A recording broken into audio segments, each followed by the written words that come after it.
Who killed Krishna? Was someone even that powerful to kill the Supreme Lord himself? To answer the question, let's go back to the Mahabharata time. Krishna's worry. Krishna was worried that after the Mahabharata war, Yadavs will become very powerful and in their arrogance, they might even destroy the earth. This would have shattered his efforts of establishing peace on earth. Krishna was more worried because, unlike other evil rulers and clans, he could not kill the Yadavas himself as they were his own brothers and children. Gandhari's curse. Gandhari, the mother of Kauravas, blamed Krishna for all the destruction that was caused due to the war. She held Krishna responsible for the death of all her sons and cursed him that his family and kingdom will also be ruined and annihilated in the same manner as Kauravas.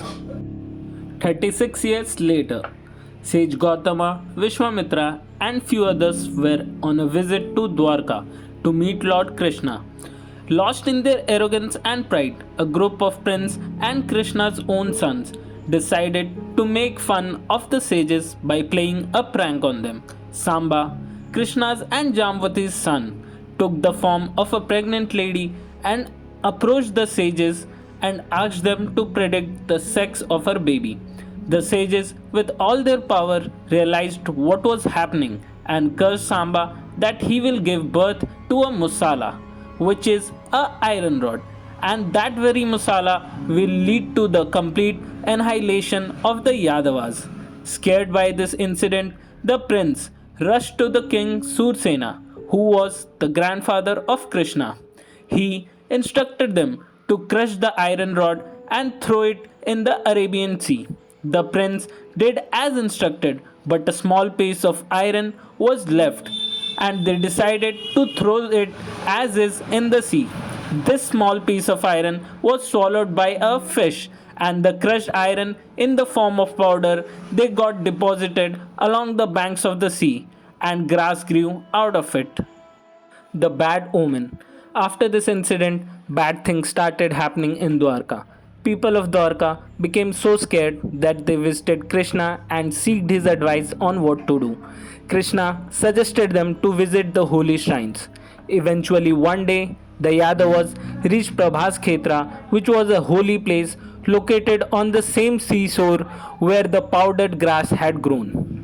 That very night, a small verbal fight broke out between two Yadav commanders, Satyaki and Kritvarma, who accused each other of using ill tactics in the Mahabharata war. Soon after this, Satyaki killed Kritvarma. Seeing this, Kritvarma's friends killed Satyaki and a war broke out between the two groups. Soon, their weapons got exhausted and they started uprooting the grass stands and used the grass to fight. But the stands had one astounding quality. Although they looked like normal grass, but when they were hit onto each other, they felt like a massive maze due to the curse of the sages. Eventually, 10 lakh of Yadavas got killed in this fight, leaving behind Krishna, Balram, queens, and the small children. Gandhari's curse had shown his wrath, and Yadavas had perished. Balram was so sad seeing all of this that he decided to take his original avatar of Sheshnag and return back to the Kshir Sagar. Krishna, realizing what has happened, sent a messenger to Arjuna asking him to take all the queen and children with him to Indraprastha and asked him to do so within 7 days, as Dwarka will drown into the sea after 7 days. After this, Krishna went to the forest and was sitting down when an arrow pierced his foot. Jara, a hunter who mistook Krishna's foot as a deer's face, has shot an arrow straight into Krishna's foot, the same arrow whose head he has made with a piece of iron he found inside a fish's body whom he caught earlier for his food. And that is how Krishna died, from the arrow made from the iron rod which came out from his own son's womb. But that's not the end of it.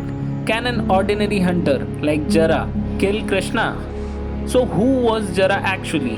To answer this, we need to go back to the Rama's period. Sugriv versus Bali.